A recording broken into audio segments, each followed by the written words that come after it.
Hello guys, welcome back to my channel. आशा करते तुम्ही पण मस्त असाल. मी आहे सृष्टी तोंडे. स्वागत आहे तुमचं माझ्या छोट्याशा एका ब्लॉगमध्ये. तर सकाळी मॉर्निंगला ॲक्च्युली पेरू आणले होते. पेरू 2 प्रकारचे होते, म्हणजे वेगवेगळ्या ठिकाणून घेतलेले. आणि ॲपल पण होते 2 प्रकारचे, ते पण वेगवेगळ्या ठिकाणून घेतले होते. नंतर टिफिन पॅक केला. टिफिनमध्ये होतं पेरू, ॲपल आणि 2 असे पनीर रोल बनवून दिले होते मी ॲक्च्युली.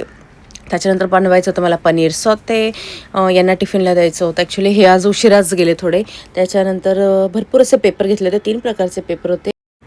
लॉट्स ऑफ पेपर घातला होता, नंतर कॉर्न घातला होता आणि मग पनीर होता. आणि नंतर त्याच्यात भरपूर असा कांद्याची पाते घातली आणि मिक्स करून घेतलं. असं सेम एक रेसिपी माझ्या मुलाला पण टिफिनमध्ये दिली होती. सेम रेसिपी मी तीच फॉलो केली आणि टिफिनमध्ये पण दिली. त्याच्यानंतर मी काढला लसूण साफ करायला. ॲक्च्युली मी नव्हते लसूण साफ करत, हे करत होते, म्हणजे माझे मिस्टर लसूण मला साफ करून देत होते. ॲक्च्युली गावावरनं भरपूर लसूण आला होता आणि ऑलमोस्ट जवळपास महिना झाला असेल. तर एकदा पहिलं जेव्हा आणला तेव्हा साफ केलेला. त्याच्यानंतर आम्ही क्लीनच केला आणि साफच केला नव्हता. तर मग म्हटलं आता पावसाळा पण सुरू झाला होता, पाऊस पण भरपूरच पडत होता इकडे. त्याच्यामुळे म्हटलं आता एक लसूण साफ करून घेऊया, कारण की लसूण जर साफ केलं नाही तर त्या आळ्या वगैरे लागतात आणि मग एवढा मोठा घरचा लसूण वाया जाईल. म्हणून म्हटलं चला साफ करूया. मग फटाफट यांनी साफ केला. थोडंसं जे राहिलं होतं त्याच्यात पण मी यांना मदत केली. नंतर यांनी कचरा वगैरे सगळा भरून दिला मला, कारण की मावशी पण आल्या होत्या, त्या झाडून वगैरे घेणार होत्या. आणि मग फक्त त्याही कचरा ॲक्च्युली भरतात, पण म्हटलं आम्हीच भरून दिला की बाबा चल पटकन आवरून जाईल. आणि एवढा कचरा पण झाला होता, तर म्हणून यांनी सगळं साफ करून दिला. त्याच्यानंतर मी व्हिडिओ शूट केले. ॲक्च्युली मला 2-3 व्हिडिओ शूट करायचे होते, तर मी छोटे छोटे क्लिप तुम्हाला तुमच्यासोबत शेअर करते आहे. त्याच्यानंतर मग शूट करतानाच ॲक्च्युली माझा लहाना पण उठला, माझा चिनू पण उठला. मग मी त्याला घेऊन 1-2 फोटो काढले. म्हणजे व्हिडिओ जेव्हा कॅमेरा ऑनच होता तेव्हाही तो माझ्यासोबतच होता आणि आम्ही शूट केलं. ॲक्च्युली तो खूप मस्ती करत होता, तर मी थोडंसं शूट केला. त्याच्यानंतर मी लगेच संध्याकाळचं हे आता डायरेक्ट आपण संध्याकाळी आलो आहे भेटायला.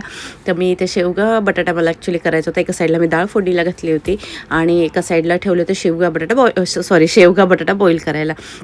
मग मी ही भाजी जी बनवली ती भरपूर असं दाण्याचा कूट घालून आपले रेग्युलर कांदा टोमॅटो आणि भरपूर असं तेल घालून बनवली होती. ॲक्च्युली मी शेवगाची जेव्हा भाजी बनवतो ती तरी छान लागते ॲक्च्युली खायला. त्याच्यामुळे थोडंसं जास्तच तेल घातलं म्हणजे अशी तरी वगैरे येईल. पण जास्त मी घट्ट अशी भाजी नव्हती केली, म्हणजे अंगापुरता आपण म्हणतो ना, अंगापुरता रस्सा तसंच भाजी केली होती, कारण की आम्हाला एकच टाईम खायची होती. आणि माझ्या सासऱ्यांना शेवगा बटाट्याची भाजी प्रचंड प्रमाणात आवडते. माझा मुलगा ॲक्च्युली बटाटे घेऊन खातो आणि आम्ही दोघं नवरा बायको पण शेवगा बटाट्याचे फॅन आहोत. तर ही भाजी तिथे रेडी झाली. मस्त भरपूर असा कोथिंबीर घातली आणि एका साईडला डाळ रेडी झाली होती आणि भात ऑलमोस्ट डन झालेलाच होता. आणि मी फटाफट किचन आवरून घेतलं आणि साईड बाय साईड बघते तर चिनूची पण मस्ती चालू होती. ॲक्च्युली तो वॉर्डरोब काढत होता, म्हणजे ओपन करत होता, क्लोज करत होता. बऱ्याच वेळ त्याने उघड बंद असं खेळलं, त्याच्यासोबत खेळतच होता. आणि नंतर लिटरली त्याला ज्या आतमधल्या वस्तू दिसायला लागल्या ना, थोडंसं वाटत होतं अट्रॅक्टिव्ह, त्याला कलरफुल अशा वस्तू दिसत आहे. मग त्याने हळूहळू हळूहळू आधी बघायला सुरुवात केली की काय काय आहे आतमध्ये.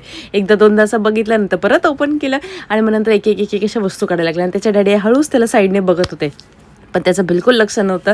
पण तो त्याच्या याच्यातच बिझी होता. नंतर त्याने असं वस्तू एक काढली, तर डॅडीकडे एकदम रिॲक्शनने बघायला लागला की मी तुमची वस्तू काढली, तुम्ही काही असं बोलतात का म्हणून. पण डॅडी त्याच्या काय बोले हसायला लागले.